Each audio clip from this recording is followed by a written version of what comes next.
2024 Self-Directed IRA Investment Predictions. Hey everyone, Adam Bergman here, tax attorney and founder of IRA Financial. And today's Adam Talks, I'm going to give you my predictions for 2024 on what I think, this is not investment advice, but what I think would be the best self-directed IRA investment options for 2024. So happy New Year to everyone. Hope everyone had a great end of the year. Looking forward to an amazing 2024 as well. Hope it is even better than 23. But what I wanted to do, since who doesn't love predictions, let's go through some of my 5 top self-directed IRA investment predictions.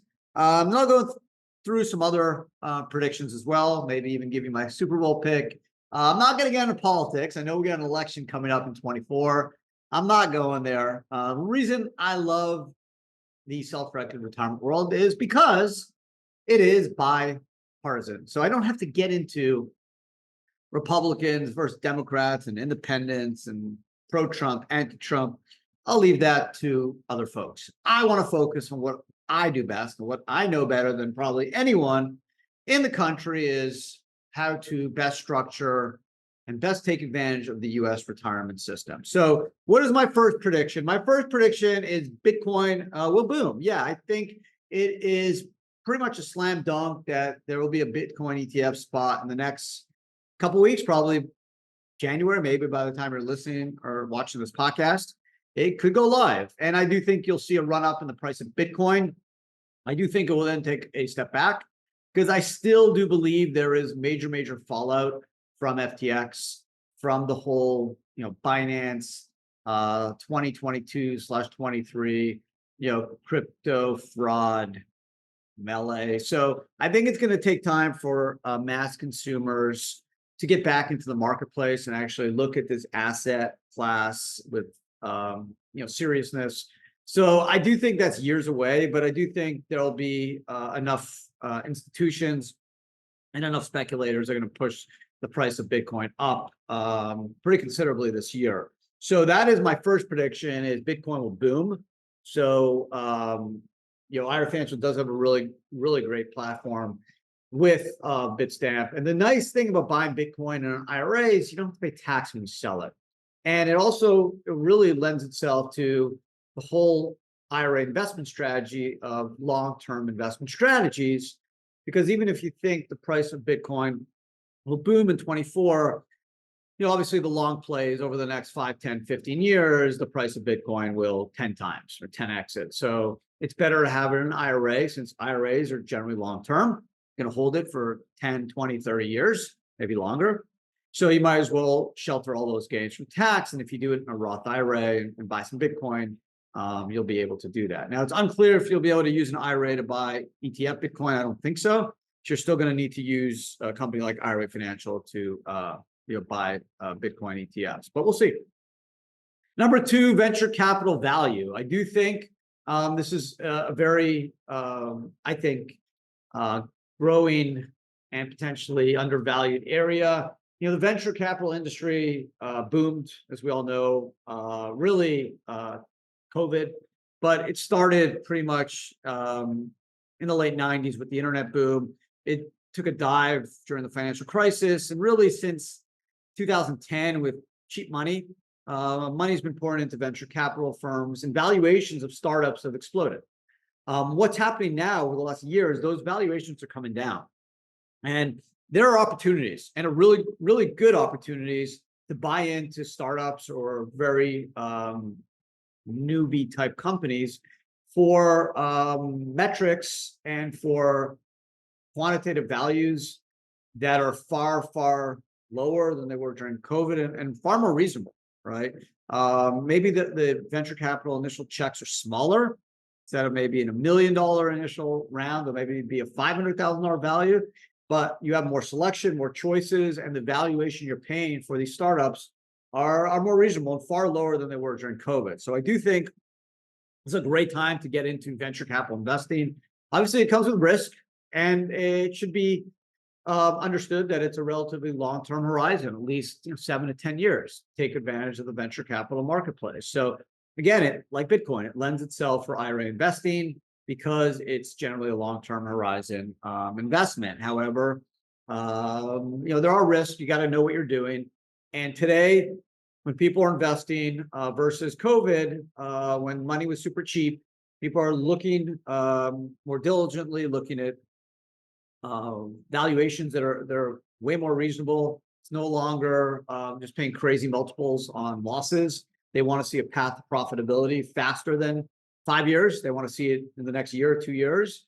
And you have more leverage because venture capital startups are going to need more money, and there's going to be less money out there. So if you're looking to use an IRA or Roth IRA to get into a startup, this could be a really good opportunity. And I think 24 will prove to be a really good year. Now, we may not know for 7 to 10 years how it turns out, but I do think just based off the premise that you make money on the price you pay for it, not what you sell for it, I think this could be a really good opportunity for startups in 24. So that's my second self-directed IRA prediction for 24. My third is private equity possibilities. This kind of goes along the same line as the venture capital value. I do think there'll be very good potential for private equity type investments, whether you're doing it through a fund or you're doing it individually. It all comes down to valuations, and multiples have come down tremendously. During COVID, a lot of strong startups were getting 15, 20 times EBITDA. That's down now to 10 or 12 times EBITDA, in some cases lower. So just based off that factor, there's opportunities. And for good companies with cash flow, profitability, good growth, 20% plus growth, it's a great time to buy into these businesses. Instead of paying 17 to 20 multiples, you can pay 10 to 12 times multiples, buy that same business for 60% of what you would have paid for it in 2021, 22. So this is a good opportunity. It leads to, I think, very strong possibilities for private equity.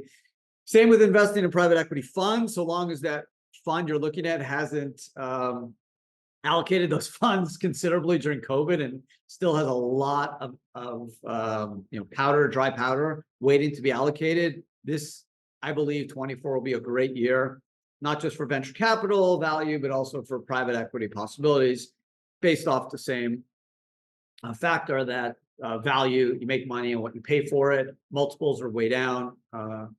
Companies that are profitable, you'll be able to buy probably for 60% of what you would have paid for it 2 years ago, and be a lot more companies with a lot less buyers in the marketplace looking to invest. So if you have the money and you're diligent, you understand the metrics of the company, you're going to be able to get a far better deal on a growing company that's somewhat more mature, right? The main difference between a private equity and a venture capital play is venture capital are startups, literally business plans to maybe 6 months of operations. Private equity are companies that 5 million at least in revenue. Generally, it's 10 million, 2 million EBITDA.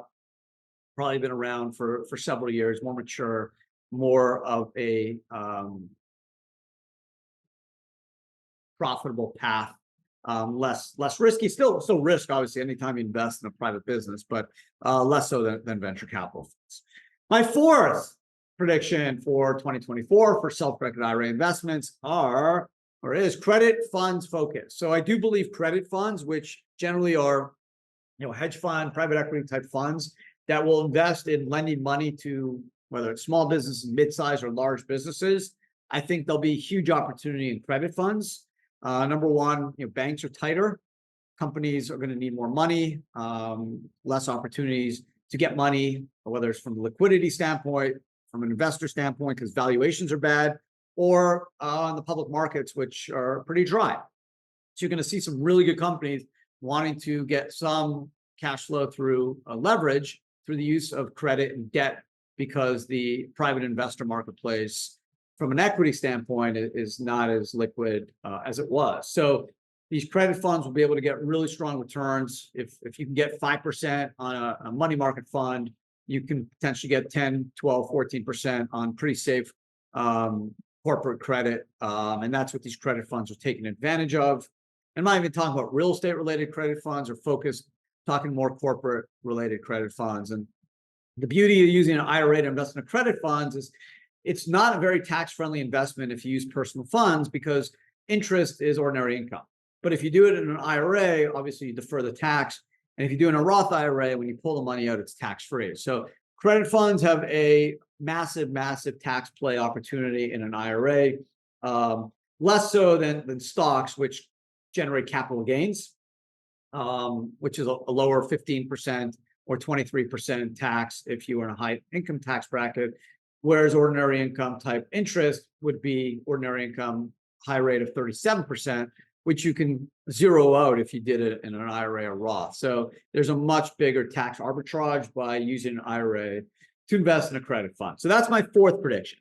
My fifth and final prediction for self-directed investments in 24, again, this is not tax advice, I'm just giving you my thoughts, is hard money loan look-ins, or lock-ins, I should say. This follows the whole credit market type credit fund focus. This is more on real estate, looking to do hard money loans for real estate investors that are having trouble locking up money, whether it's from a bank, a traditional financial lending source, or even an alternative lending source where that money's dried up because there's less money in the marketplace, less money in the system, less investors giving or investing in these hard money loan funds or these credit funds. So people are going to be turning to different players in the marketplace other than the traditional banks or traditional mortgage sources, i.e. hard money lenders, and the rate of return should be strong. Real estate values have remained strong even with higher interest rates. So there is still some risk that the real estate market could soften, but the last year and a half, even with higher interest rates, prices have stayed strong. There's not as great, I would say, obviously, inventory of real estate, but prices have stayed strong. Real estate brokers aren't super content with 23, and 24 could also be difficult, but from a ownership standpoint or investor standpoint, it wasn't as bad as expected. So for real estate developers or people doing fix and flips or someone that wants to refinance or needs money to put more equity in a deal, hard money lending should be strong. And if you have cash in an IRA, again, the interest you generate would be exempted from tax.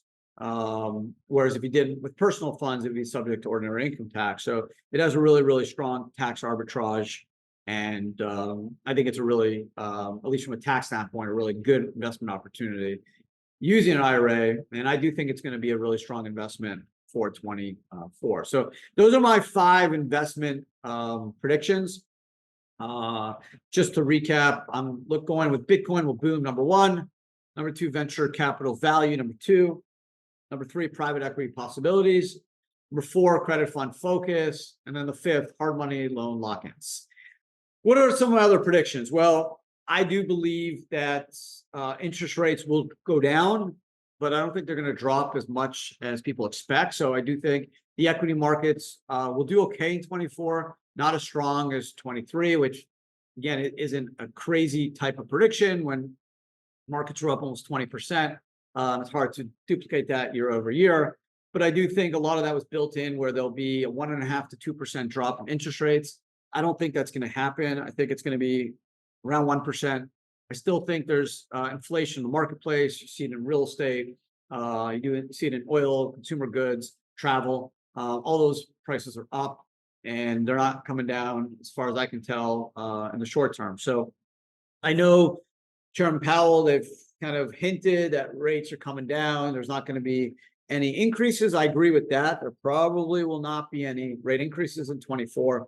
I don't think rate drops will be as steady and as significant as they expect. So I think that will impact the equity markets, and that's why I do think even after the initial increase with Bitcoin, because of the ETFs, I do think all those alternative asset classes will come down a bit in 24. Although I'm still bullish on Bitcoin, I'm still bullish on equities. I'm still bullish on the U.S. economy, for that matter, because inflation definitely has tempered, but it's still out there and it's not what it was pre-COVID. So I think the Fed will be super focused and cautious.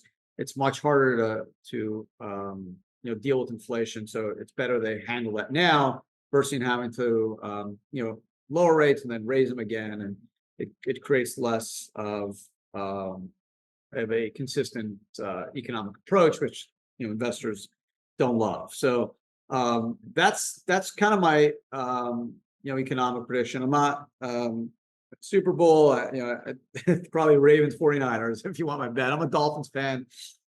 I'm not sure you're going to listen to this podcast. We'll know what happened with the Chiefs. But my kids are distraught over the Bills game still. So we'll see what happens. But those are really my predictions. I'm going to stick to what I know best. Self-Directed IRAs and football. Staying out of the politics angle, that's for other folks to deal with. I don't like to get in that ring. So that's it. I do think there's great opportunities for alternative asset investments. I'm a firm believer in diversification. But ultimately, you should do what you feel comfortable with. If you feel comfortable putting all your money in cash, or all your money in stocks, or all your money in ETFs, or all your money in gold or cryptos, you should do what you feel comfortable with. But I do believe working with an investment advisor, a tax planner, and diversifying, I think ultimately is your smartest and best bet. And I think over 20, 30, 40 years, which you should be looking at when it comes to retirement accounts, it's not a 5-year window, it's a 25-year plus window. Ultimately, you don't need to get 30% returns a year. If you can beat the S&P 500, get 8 to 10% on average a year, you'll double your money every 8 years, and you'll have 7-figure wealth at 70, and leave a lasting, hopefully tax efficient, plus tax-free legacy for your family to enjoy. So that's it. Hope you guys enjoyed today's podcast. Hopefully all my predictions turned out right. But either way, it's a long journey. So be patient, invest in what you love so you can focus on it. That's what I do. I invest in assets I love. So focus on it every day. You shouldn't invest in something you don't appreciate, or something you don't trust, or something you don't have faith or belief in, because even if it goes up, ultimately down the road, you're not going to be focused on it, and you're not going to be able to make decisions when you need to. So that's my advice, and diversify. So have a great day. Hope 24 is going awesome for you so far. Thanks for hanging out with me, and I'll see everyone again next week. Ciao. Take care.